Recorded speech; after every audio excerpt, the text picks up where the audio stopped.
अगर आपका target gate 2026 है और आप एक अच्छी रैंक लेके आना चाहते हो तो रुको, ये वीडियो आपके लिए ही है।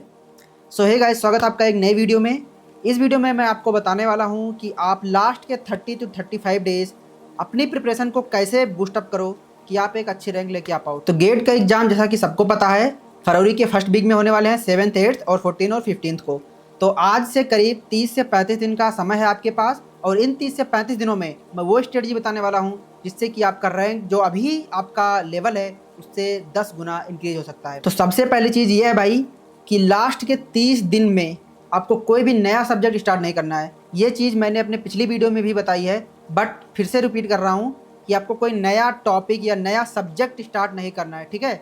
बस आपको टेस्ट देने हैं, प्रीवियस ईयर के क्वेश्चन सॉल्व करने हैं और रिवीजन करना है। तो सबसे पहला काम, नो न्यू सब्जेक्ट, राइट। और कुछ लोग ऐसे भी होंगे जो सिर्फ क्वालिफाई करना चाहते हैं, थर्ड ईयर में है, उनके लिए मैं एक दूसरा वीडियो बना दूंगा अगले वाले वीडियो में। तो चैनल को सब्सक्राइब कर लेना उसके लिए, ताकि अगला वीडियो जब आए तो आपको नोटिफिकेशन मिल जाए।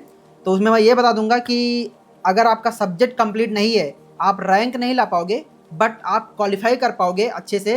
हो सकता है कि आप किसी NIT या IIIT में आपको एडमिशन इजीली मिल जाए, ये भी चांस हो सकता है। तो उसके लिए मैं अगला वीडियो बना दूंगा, उस वीडियो को जाके देख लेना। उस वीडियो में आपको ये सारी इन्फॉर्मेशन मिल जाएगी कि 30 दिन में आप कैसे एक अच्छे एवरेज मॉडरेट स्कोर पे पहुंच जाओ कि आप किसी NIT या IIIT में एडमिशन लेने के काबिल हो जाओ। बट ये वीडियो स्पेसिफिकली उनके लिए है जिनका सिलेबस कंप्लीट हो चुका है और जो सिर्फ प्रैक्टिस प्रैक्टिस और प्रैक्टिस करने वाले हैं, तो उनके लिए ये वीडियो बहुत इंपॉर्टेंट है। तो इन लास्ट के 30 दिनों में आपको बस 2 या 3 चीज़ें ही करनी है। पहला चीज़, अगर आपने शॉर्ट नोट्स बनाए हैं तो उसका रिवीजन करते जाओ, फटाफट रिवीजन करते जाओ सारे सब्जेक्ट्स के कंटिन्यूसली, अल्टरनेट 2-3 डेज पे एक सब्जेक्ट कंप्लीट करते जाओ, क्योंकि शॉर्ट नोट्स है तो ज़्यादा टाइम नहीं लगने वाला है।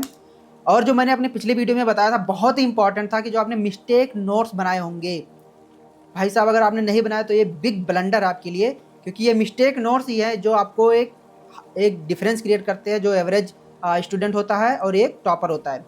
क्योंकि मिस्टेक नोट्स में वो सारे मिस्टेक्स आपने लिखी होती है जो आपने फर्स्ट अटेम्प्ट में आपने वो क्वेश्चंस नहीं सॉल्व कर पाए हैं, इसकी वजह से आपके दिमाग में वो स्टक कर जाता है। तो अगर आपने उसका नोट्स बना लिया है तो उसको आप रिवीजन करो, और एग्ज़ाम से पहले 1 वीक पहले पूरा नोट्स सारे सब्जेक्ट्स के, जो ये मिस्टेक वाले नोट्स है सारे सब्जेक्ट्स के, उसको रिवीजन करके जाना, ये बहुत इंपॉर्टेंट है। और दूसरी बात जो है वो है कि प्रैक्टिस, आप वर्चुअल कैलकुलेटर का प्रैक्टिस करके जाओ, क्योंकि यहाँ पे कुछ न्यूमेरिकल कैलकुलेशन होंगी है जो कि आपको करनी पड़ेगी। बट अगर आप वर्चुअल कैलकुलेटर से फैमिलियर नहीं हो तो फिर आपको दिक्कत होने वाली है, क्योंकि वहाँ पे माउस जो होता है वो ना, वो हो सकता है पता नहीं कैसी सेटिंग होगी, क्योंकि आप माउस की सेटिंग चेंज नहीं कर सकते अपने हिसाब से। वहाँ पे एक बाय डिफ़ॉल्ट माउस का सेटिंग होता है, तो वो बहुत इंपॉर्टेंट है। और छोटी छोटी चीज़ें होती है जो कि आपको नोट में रखनी होगी, अदरवाइज आप मिस कर जाओगे। क्योंकि कुछ लोग यहाँ होता है कि अपने माउस का जो स्पीड होता है वो ज़्यादा फास्ट करके रखते हैं, बहुत लोग स्लो करके रखते हैं, बट वहाँ पर जो होगा वो डिफ़ॉल्ट होगा। तो ये बात नोट करके रखना कि आप जिस कंप्यूटर पे आप टेस्ट दे रहे हो उसमें आप माउस का प्रयोग करो, लैपटॉप पे दे रहे हो तो माउस लगा लो एक्सटर्नल, क्योंकि आपको प्रैक्टिस की बहुत ज़्यादा ज़रूरत है। अगर आपको बहुत ज़्यादा प्रैक्टिस नहीं रहेगा तो वहाँ पे जाके आपका कर्सर इधर खिसक जाएगा, तो दिक्कत करेगा, टाइम वेस्ट होगा। 2-3 मिनट, अगर 10 मिनट भी वेस्ट हो गया तो आपका 2-3 क्वेश्चन चला गया वैसे ही।